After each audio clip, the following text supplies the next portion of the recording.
Hey everybody, what up? So New Year's Eve, man. New Year's resolutions. It seems like such a ridiculous thing because like our years and all that are just like made up human inventions. But around the New Year's, like we come to the time where it's like a lot of people will start goal setting, right? And as stupid as it is, like it's one of the worst times to like if you're gonna quit smoking or quit drinking or lose a bunch of weight or whatever it might be, we choose this, arbitrary. It's not really arbitrary, I guess, but we choose this date that is significant to us as humans to start a new year and start a new year fresh. And I got to admit, I get caught up in the same thing actually. So I look back on the year that was 2023, and for me, there was a whole lot of tremendous change. I ended up I became a tech lead a while ago, technically like an associate director of engineering, staff software engineer, and a tech lead. And that's sort of where my career is at the moment. I started this video game, which I'm still not ready to show it, but there's actually a virtual reality game, and I just, I spent a lot of time in it. I sunk hundreds of hours into it in 2023, and then around August, I just kind of started backing off from it for a little bit, and it's and it's okay. Basically, it's okay. So I'm not going to make any promises to myself that I'm going to finish something that I basically have been envisioning in my head for 7 years, and it's definitely progressed and changed along the way. Like originally, this was not going to be a virtual reality game, but it was virtual reality that got me into really putting a lot of time and effort into it. And again, I don't want to share too much of this at all, just because it's simply not ready.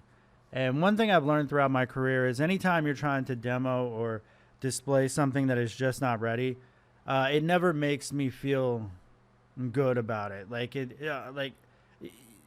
It's ready when it's ready, and it's like GTA or something, right? Like I mean, it takes them 10+ years to get games right. Like there's a lot of effort that goes into these things, and my video game obviously is way scaled down, and the purpose of it is, it's going to be like a very small game whenever it is completed, if ever that ever happens, and if it doesn't, then that's fine too.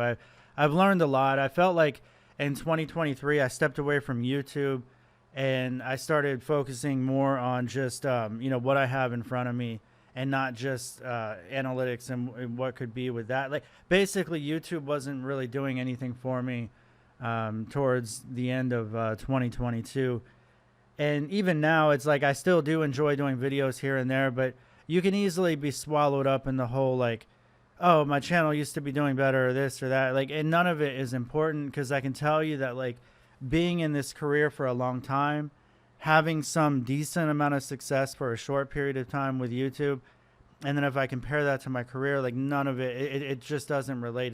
It's not something I would wish on anybody really. Like I feel that there are people that are doing it successfully, but like I know in the back of my mind that is a tremendous amount of stress if you don't have like an actual real career, and you don't have your 401ks and your stock purchase programs and your benefits and health insurance. You got the IRS up your ass like me all the time.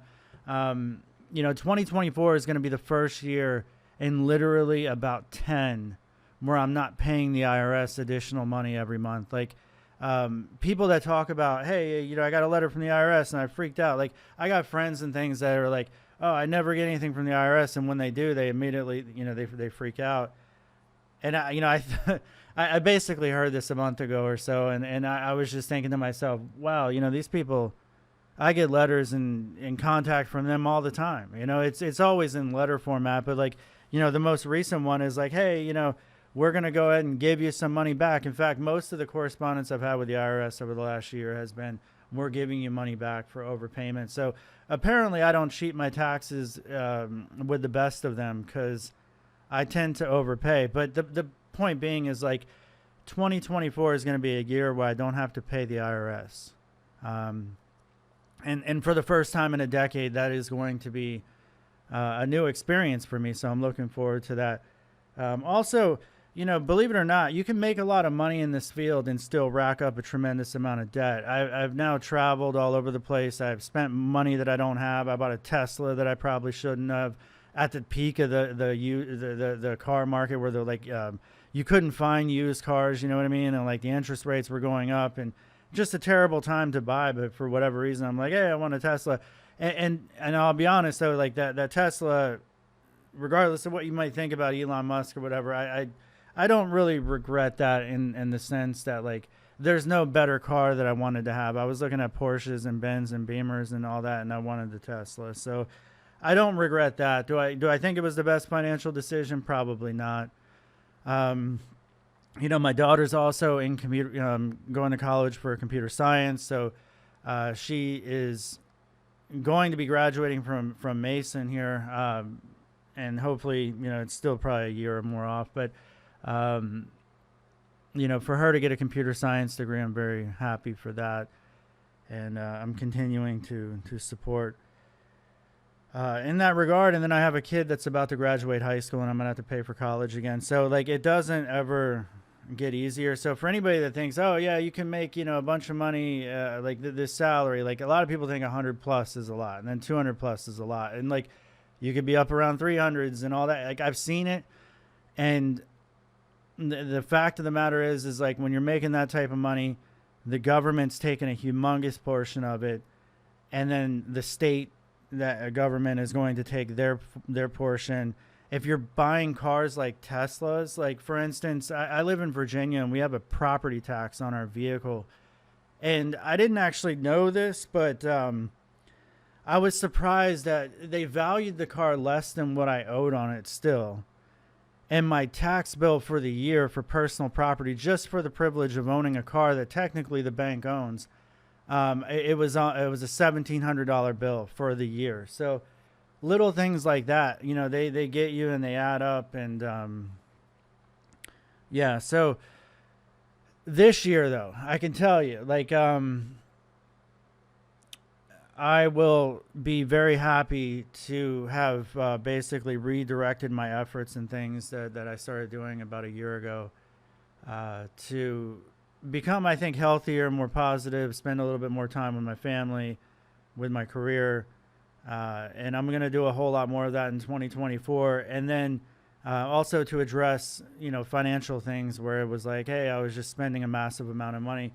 And at this year-end day, I went ahead and I spent a couple of hours just sort of looking at my bank statements. And I literally am so busy, I feel like, or maybe it's an excuse and I just don't want to look at it, but I will go a long time, 6 months, maybe a year, before looking at my actual bank statements to figure out where is my money going.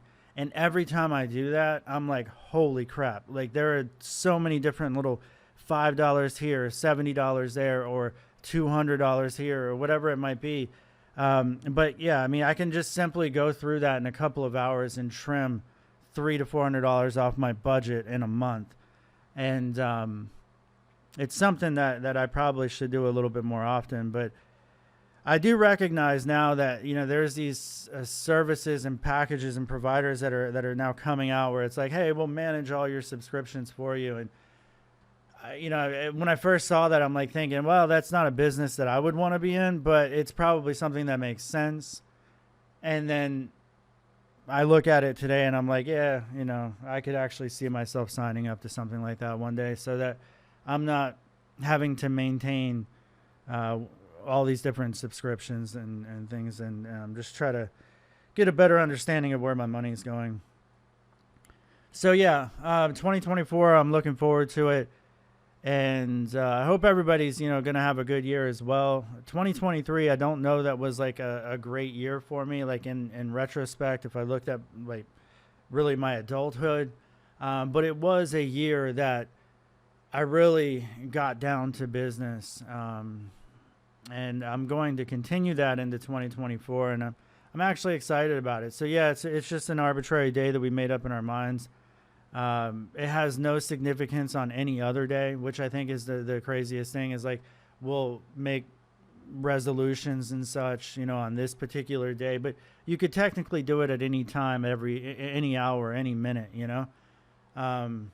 So no matter where you are in life, I mean, you don't have to use this day as the catalyst for change. But yeah, you can do it anytime you want. All right, everybody. I hope you all have a great day. Have a good New Year's. And my plans is actually I'm going to stay inside. I ain't going nowhere. I'm just going to spend my New Year's with my children and my dog. And I'm okay with that.